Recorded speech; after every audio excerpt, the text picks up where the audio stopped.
Welcome to This Week in Real Estate with Jonathan Harmon and Bryan Nale, your local experts on all things real estate in Middle Tennessee.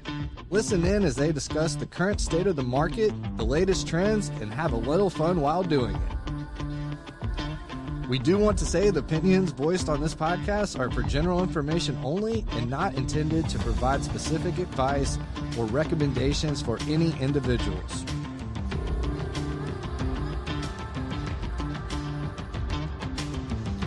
All right, y'all. Welcome back to This Week in Real Estate. Woo! Take it away, Jonathan. And on that note, with me as always is it's not Bryan. It's not. Somebody much prettier than Bryan. We've got, and Bryan, you're pretty too, but So pretty.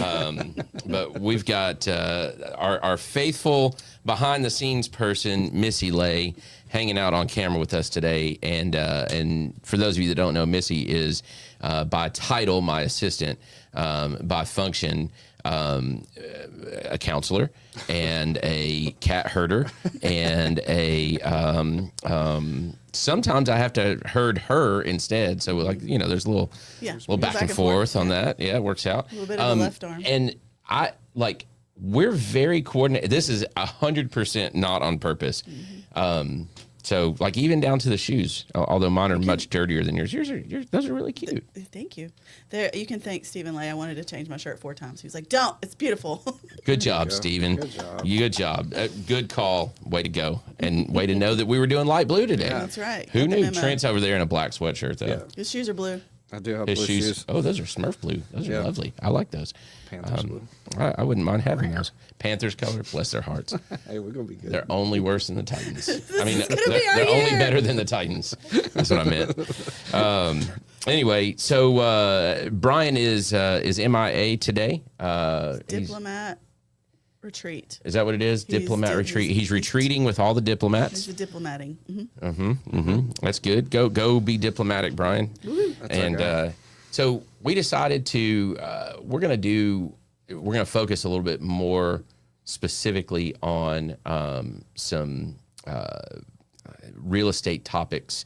One in particular, which is the topic of agency. And it's a super boring topic, but yet it's not at the same time. Like so, you may get lost in this, but listen. And if you have any questions at all about this, let me know. And this is something that a lot of times, even agents don't necessarily get right? Like they get sort of right, and they get basically close enough, if that makes sense. And functionally, 98% of the time, it's cool, right? Because there's no issues that arise. The problems happen when there's problems, and if they don't really have this exactly right, when there's problems, it gets way uglier than it needs to. That made me cringe. Yeah. So much of that is legal and yeah. Mm-mm. Well, and it's common sense if you take a moment and think through it. But you also got to know a couple of laws. So we're going to talk about that. And I've got Missy on here because Missy is not like deeply educated in this arena. She helps with stuff, but she hasn't done the schooling, and she definitely hasn't done a gazillion million transactions where it's gone wrong. So good for you, by the way. Yay. On that. Yeah, exactly. I'm so glad. She's a little saner than some of the other folks that I know. So anyway, let's start with the state law. In the state of Tennessee, in order to sell real estate, and we'll define what that means here in just a second, for a fee, in other words, to collect a fee in the process of selling real estate for someone else, okay, you have to have a license. Right. Okay. And so that includes selling property management services. Yes. Okay. Home sales, even new home sales. Okay. Commercial sales, right? So commercial property, industrial property, whatever. And timeshares. You have to have a license. Wow. Now, timeshares, there's a separate license that you can get and only do timeshares. But you can also get a general real estate license and do timeshares. Okay. Yes, I understand. Now, the trick here is it is for you to collect a fee doing it for someone else. Okay. So I can, if I'm not licensed, I can sell my own home. Right. I could sell my own home. No problem. Would be dumb, but it, Not necessarily. I mean, for me, it would be because Okay, I maybe know for you. nothing about it. yeah. Here's the thing. I'm one of the few agents out there that says, look, if you want to try for sale by owner, try it. Go for it. I believe that I don't do anything for my clients that they are incapable of doing for themselves. Now, Licensed. well, for themselves, right? The difference is I do it way more often. I have systems in place. I have resources that they don't, but they could, right? They just have Right. to pay for them. Right. So by the time they do it at the same level that I do, they would end up probably spending as much, if not more, than if they just hired me to start Just with. hired you to start with. Yeah. That makes sense. So I make their lives easier. And I tell other agents, the moment that you don't make your clients' lives easier, you cease to be useful. You're irrelevant. Okay. In fact, you're a hindrance. My favorite thing is helping, so Yeah. I like being useful. Yeah, exactly. So yeah, you could do it yourself. But in order for me to charge a fee to do it for you, I have to have a license. Okay. Okay. Got it. Now, one thing that that folks don't really understand is the difference in a real estate agent and a realtor. Okay. Those are not the same thing. Okay. Now, in order to be a realtor, you do have to be a real estate agent. But in order to be a real estate agent, you do not have to be a realtor. In fact, many of the giant national new home builders, their on-site agents are real estate agents, but they are not realtors. Okay, so what's the difference, right? That's what you're supposed to ask me. I'm really wanting to know what the difference is. Okay, the difference is membership in the National Association of Realtors. Dues. Okay. Association dues. and dues. Yep.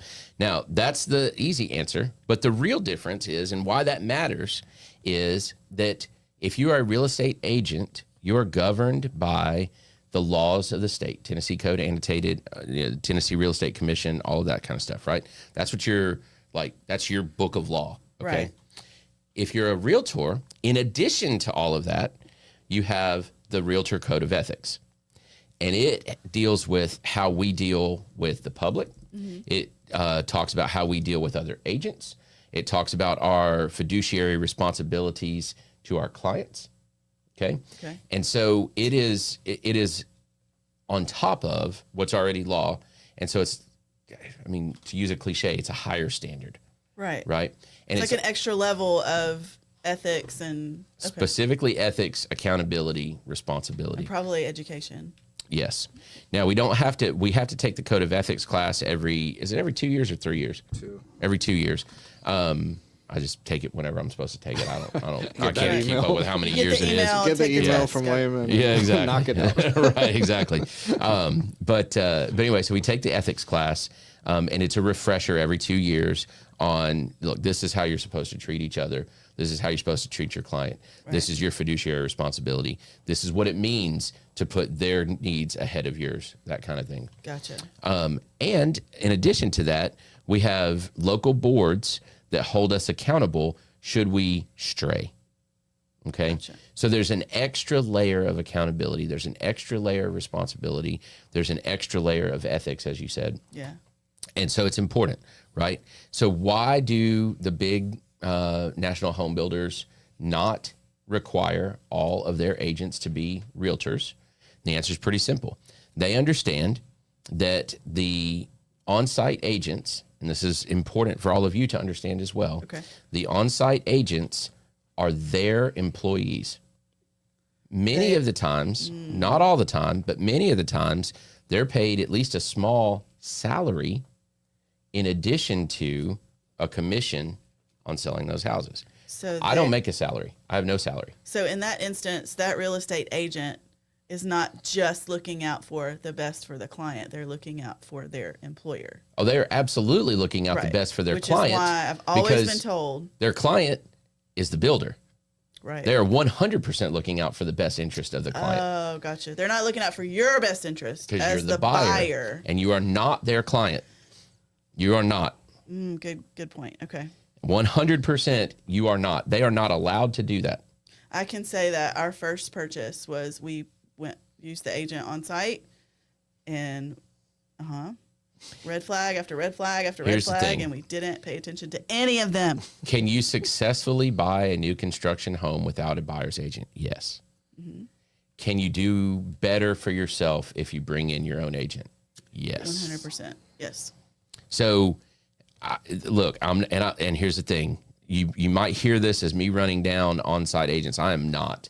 Okay. They do a fantastic job of representing their client's best interest. The builder. But their client is the builder. You are not their client, right? And so if I have a listing, I do a fantastic job of representing my client's best interest, which is the seller of that house. If I have a buyer, I do a fantastic job of representing my client's best interest, which is the buyer, which is why, and this, I'm going to go ahead and open this door. I do not ever, as a rule for myself, and this is not a state law, this is not a Keller Williams rule, this is a Jonathan Harmon rule. I do not work both sides of a transaction, except for extremely rare and extremely purposeful circumstances. So there are agents out there, and this is a perfectly fine practice if they're comfortable doing it and you're comfortable with it, okay? They'll hold an open house. They'll hold the open house for their listing, for their seller. It's a marketing time for that house. That's great. I do that, okay? Somebody walks in the door, and they want to buy that house. And they say, well, I can work both sides of the transaction. Right. And the downside of that is, how can they look out for the best interest of both parties? They can't. And that is right. Now, in the state of Tennessee, that's called dual agency. Mm-hmm. In the state of Tennessee, that is legal. Mm-hmm. Okay. I don't know why it's legal, but it's legal. Almost every brokerage that I'm aware of does not allow it. Oh. Okay. So dual agency, though legal, is not ever advised. What happens instead is this. This is my listing. Mm-hmm. The sellers are my clients. Okay. I can fill out a contract for you with the numbers that you tell me to put in there. Mm-hmm. Right. I can't give you advice because you're not my client. Mm-hmm. Now, tell me how that's going to really work. It's not. It's not. There you go, Trent. It's not going to work. Right. Right. Because at the end of the, and think about this. Typically, what that means is that agent is going to get both sides dollar-wise of the transaction. So if I charge X number of dollars to my seller, right, and I'm going to split that number in half, and I've got Y and Y as a listing agent and a buyer's agent commissions. If I have the seller and then there's an unrepresented buyer that comes in, then by contract, I can take both sides of that, right? So I just doubled my pay with that, okay? So there's an incentive to me to get that deal done. To get it done, yeah. Mm-hmm. Right? Mm-hmm. Now, I know agents that can successfully navigate these waters, and that doesn't affect them. And good on you, wow. Right? Good on you. I don't ever want to even be in a position where I have to even consider that. It reminds me of those old TV shows where, like, they're this side of the face, and you're like, let me tell you, I know exactly what you need, and I can get you this price for this house. And then they flip over and like, wait a minute, we're not going to pay that much for that house. So, yeah. And again, there are agents that can successfully navigate that. The handful of times that I've ever tried, and it was always for good intentions, there's always been at least one little moment where somebody has questioned whether or not I'm doing the right thing.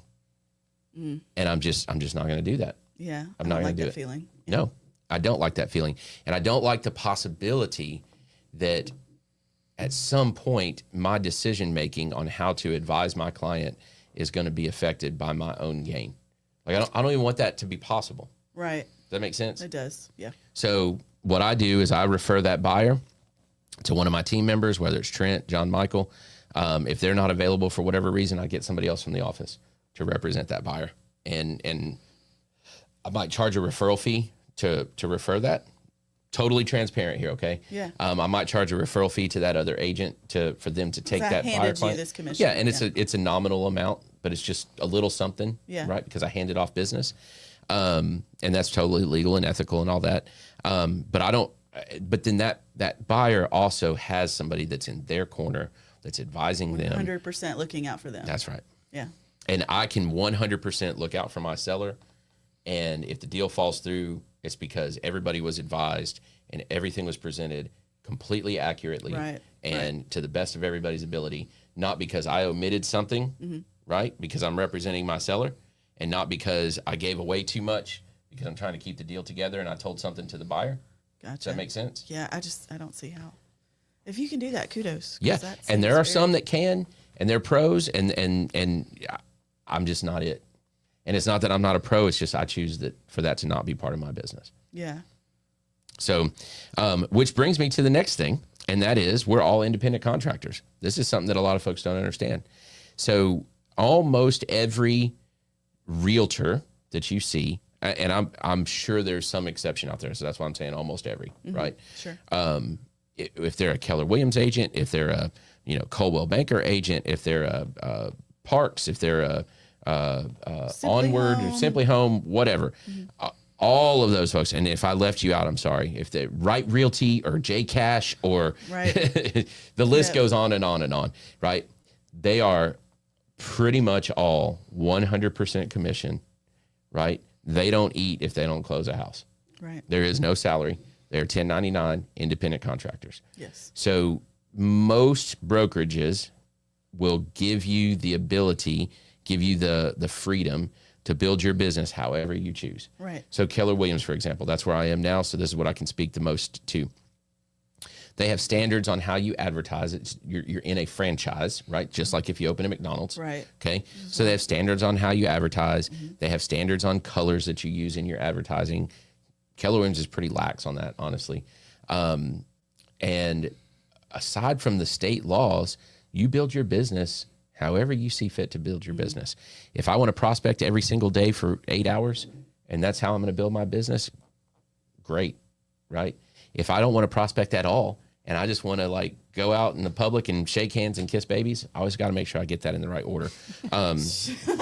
Kiss hands and shake babies doesn't work. Doesn't work, no. Yeah, that's a recipe for disaster. Then I can do that. If I don't want to do anything and just wait for someone to call me, I can do that, right? They don't care. Some real estate agents are part-time. Yeah. They do it to Some help a friend. have such a referral network that they can literally just wait for their phone to ring, right? Some have no idea what they're doing, and they do wait for their phone to ring, and they don't sell any houses. It's your choice, is the point, right? Yeah. And I think that's the important question to ask is, how many transactions have you done? Recently. So that's the other thing. And so we'll get to selecting an agent here in a minute, but recency bias is important. Okay. Right. Gotcha. And so we'll talk about that. But all right, let me get my notes here because I tend to slide off the rails sometimes. All right. So code of ethics, we did that. Who works for who? Dual agency, we did that. All right. So let's do specialization real quick. So the other thing you're going to run into sometimes is you'll have agents that are maybe part of a team, or maybe they've just chosen to build their business this way, and they're going to specialize. I'm just a listing agent. I'm just a buyer's agent. I'm just a property manager, whatever, right? And they choose to specialize. I am just a buyer's agent for new home buyers, right? I am just a buyer's agent for new construction. And you can do that if that's your niche. Sure. And you build your business around it. Sure. Right? Most agents, especially in Rutherford County that I know, are kind of like, think about it like doctors, right? General practitioners. Right. Okay. So they'll do family medicine. Yes, exactly. Very generic. They'll do any of the buyer's agents, listing agents. Most of them don't touch property management, which I highly recommend that you don't touch property management unless you're built for that. Angie. Man, oh man, oh man. That is a whole other animal. And there are a few that are really good at that, and I am not. So I will not manage your property. Right. Love you, mean it, but no, that's not my thing. Correct. I will refer you to somebody that's very good at it. There you go. And it ain't me, just so you know. Some specialize in different areas. Some specialize in different types of land or different types of property. I know folks that only sell lake properties. I know folks that only sell farms. I know folks that are auctioneers, which that's a whole other license altogether. Some that go into teams, and they, within the team, this is another little cool structure. First one that comes to mind is the Ann Hoke team, right? So in Ann's team, you have a lead agent, Ann, and then under that, you've got listing specialist, you've got buyer specialist, you've got starting out, you might have showing specialists that all they do is go show houses, and they get like a server assistant, right? They get a tip out type situation. Sure. So they're structured different. Now, here's what's cool. Ann's team, for example, is the Ann Hope team, but it's also a Keller Williams team. Powered by Keller Williams. Yeah, so you have teams, and then you have brokerages, right? And those are different licenses. Okay. Those are different authorization. I don't know what the word is I'm looking for here. And then we talked about the independent contractors. All right, so I know we're getting close on time here. The last thing I want to talk about is how do you select an agent? There are so many real estate agents. Yes. And if you're watching this, the chances, honestly, if you're watching this, you're probably an agent yourself because that's about all that watches this. Anyway, love y'all. But there's so many of them, and there's so many people still getting licenses. And there's so many people that have licenses, keep their licenses and go work and do a different job because it's easy to keep your license once you have it. How do you pick who represents you when you go to buy or sell arguably and probably your largest asset? And it's a tough question. And if you've got a family member that gets their license this year and they're brand new, you know, they're at the KW office, they're at the Colwell office, they're at the whatever office, and they're trying to get their business started, and this is your favorite second cousin. Yeah. It's very hard to tell them no, right? Or to like not consider them. I get it, right? There's some familial pressure. I think one, you have to not underestimate how much work it is and how much knowledge and how much thought goes into a successful transaction isn't necessarily just a transaction that closes, right? There are all kinds of things to measure success in a transaction past closing. Right. Okay. And sometimes you do have to think about yourself. I mean, you just should. Yeah. Because the advice that a good agent can give you is so much more valuable than just getting a house closed. And the advice that a great agent can give you is twice as valuable as that. Yeah. Right? The expertise. Yes. And here's the thing. Expertise, I told you we'd come back to this. Expertise comes from recent quantitative activity. Okay? Yeah. I sold 20 homes 10 years ago. That's right. And because the market is completely different now. It's completely different today than it was this time last year. We had this, I don't know if you heard about this, but there's a giant lawsuit that happened on the national level that changed a lot. It didn't change it. It changed a lot, but yet it changed nothing. Is so weird. If you were doing things the right way, it changed nothing. That's right. If you were doing things the wrong way, you had to change your You're ways. freaking out right now. Yeah. Yeah. That's a good primer question. How do you feel about the lawsuit? I lost zero sleep about it because I was doing things the right way to start with. There you go. It affected me none other than I have to make one extra phone call. That's it, to check and make sure somebody's paying their commission. Yep. The end. Yep. Like that's it, literally.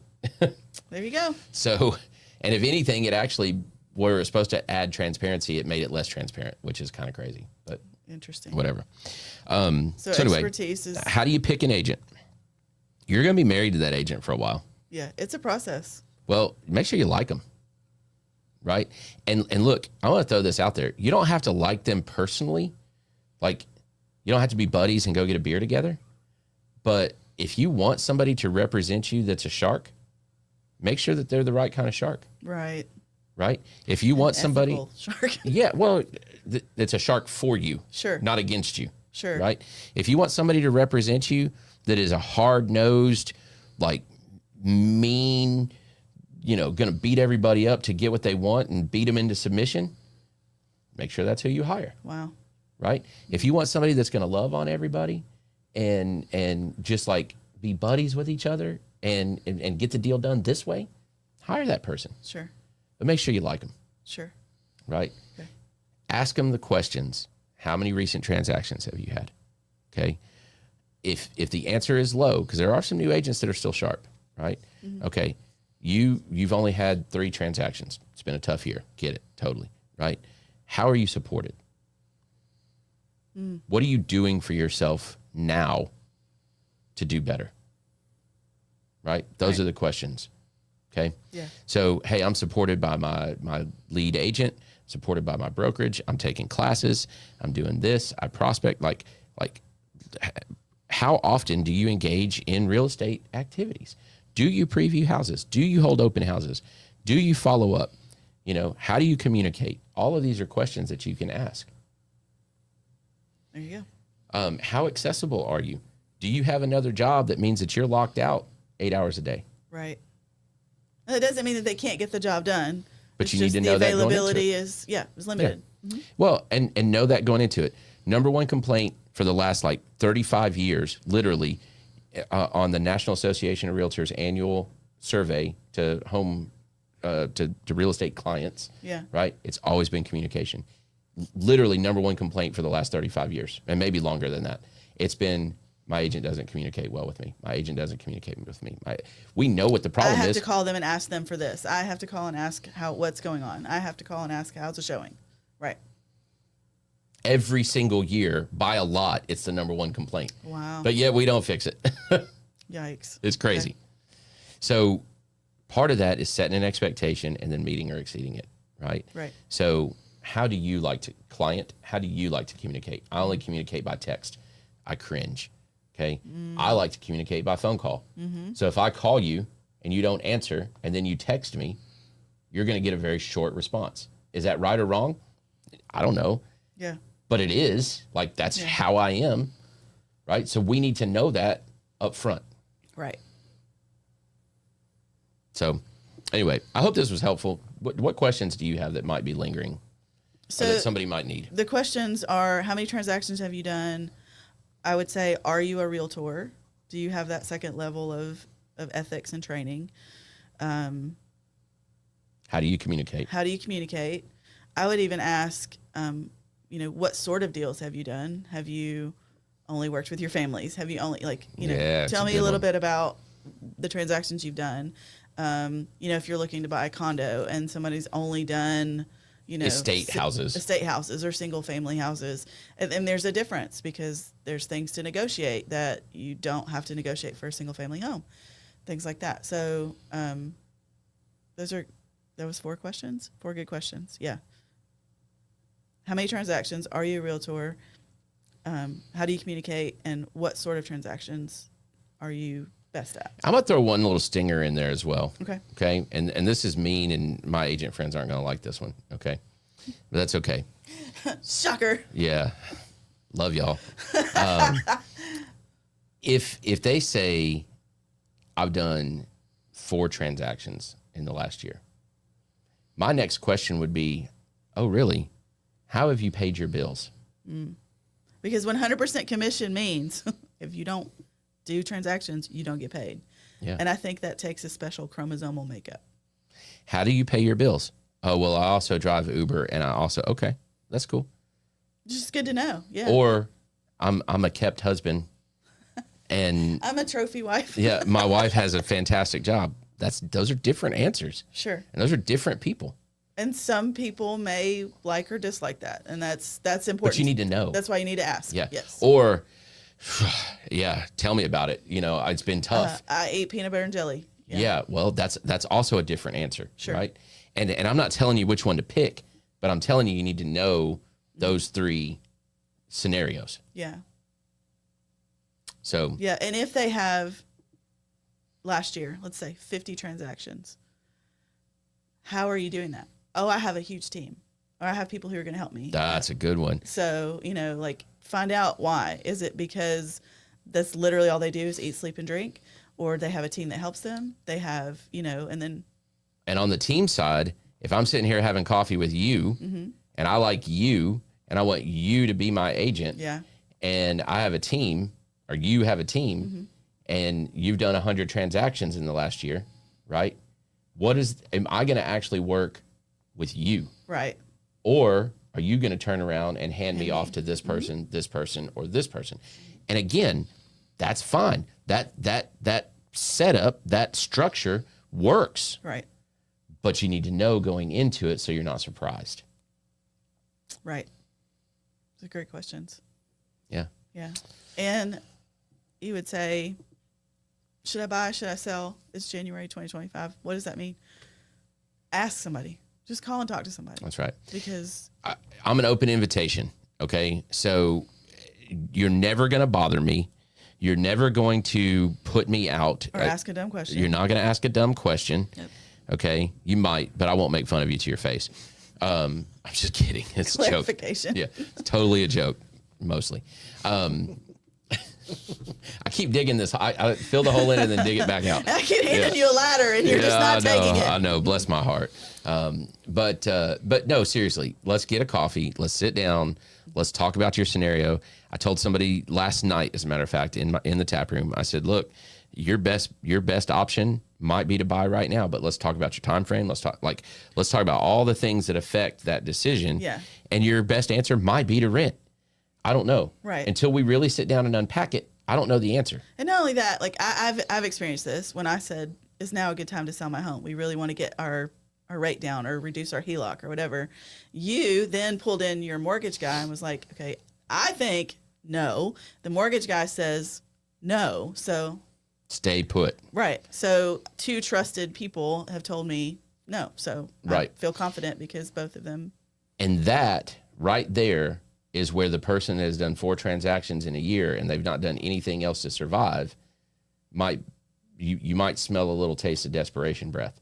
Right? Yeah. And they might be like, oh yeah, absolutely. It's a great time to sell. Let's do this because they need the commission. And I'm not saying that they will for sure, but I'm saying that the possibility is higher. That's why you asked the question, how do you eat? Okay. That's it. I feel like I need to find a realtor. I'm just kidding. Wow. And just like that, she's fired. Jonathan, do you have an availability? That was good. Oh, anyway. All right, good stuff. Trent, you got anything to throw in there? No, sir. All right, good stuff. Do we have an Is This Real? We do. Throw it up there real quick. Let's do this. Oh my gosh, I've seen all of these, so I'm really curious which one we get. Oh, they have a pool room. Okay, so real talk, real question. Is this like a birthing chamber? Oh. Is this like a doula thing with the water births and all that? It wasn't advertised that way. I mean, they have the bar shelf. They have the brush to keep it clean. They have a heater, air conditioner or something going on right here. Yeah. That looks like maybe a porch that they closed in. I got nothing. This is a very efficient use of space. Yeah. And if you need to get to the other side of the room, walk through water. I feel like maybe they watched a lot of Double Dare or Legends of the Hidden Temple. That's amazing. Oh my gosh. Physical challenge. Yeah, but I mean, they have literally the bar next. You can set your drinks on. You can have, but don't get rowdy. Yeah, don't be splashing. There's no horseplay in the pool. No splash. I mean, I could see me doing this. No. That's the thing. Sorry, Lisa. Please say no. Now, I wouldn't put this up for sale. Yeah, right. Yeah, and I would not put a photo of this. I mean, are those like stars? They on the are. Ceiling? It's lovely. So yeah, okay. Maybe this is Maybe Seattle and it rains a lot. A state seal on the wall. It's so weird. I don't know. Seattle where it rains a lot. This is the only way you get in the pool. I kind of dig it. I kind of dig it. Oh my gosh. I don't think I'd sell it, but I kind of dig it. Okay. So true story, you can turn this off, but true story real quick. I have clients that bought a house that was in foreclosure, and this is years and years and years ago. And in the, there's like a back porch area that had been filled in and turned into part of the house, this old farmhouse. And the kitchen was in there, okay? Beautiful, newer kitchen in there. And then there was a dining area next to that. Well, the dining area had been turned into a hot tub room. Oh. Yes. So there was a So brunch in the hot very large hot tub. In like the kitchen? Well, like right next to the beside it. kitchen. Right, but Yeah, very large hot tub. And I don't mean like a normal hot. This was a very large hot tub. And it had about this much water in it. Ew. And we turned the power on. It was in the wintertime. We turned the power on. Didn't realize that the hot tub was on, and the power, like, it was way down at the road. And I don't remember exactly the details, but by the time we got back up, it had blown all the water up onto the ceiling. It was a mess. It was such a mess. Oh, no. Yikes. Yeah, and the hot tub got removed with saws. We had to cut the hot tub to get it gosh. out of the building. Wow. I have no idea how they got it in there, other than they put it in before they built it over around it. Dude, what? Yeah, it's pretty wild. Crazy. Yeah, I feel like maybe that's what happened in that photo. They were like, we got That's a pool inflatable. outside. We got a pool outside. What should we do? Let's build around it. Build a house around it. We're going to have a pool room, kids. Yeah. All right. Love y'all. Mean it. Have a good week. Missed you, Bryan. Miss you, Bryan. Oh, I didn't. Yeah, you did. Thank you for listening to another episode of This Week in Real Estate with Jonathan Harmon and Bryan Nale, your go-to resource for all things real estate in Middle Tennessee. Be sure to like, share, follow, subscribe, and leave us a 5-star review. We will see y'all on the next one. Now for the nitty-gritty. Primis Mortgage Company is a subsidiary of Primis Bank, a member FDIC. Primis Mortgage NMLS number 1894879, BK number 1042893, ML number 1894879. As always, all loans are subject to credit approval and product guidelines. Equal housing lender.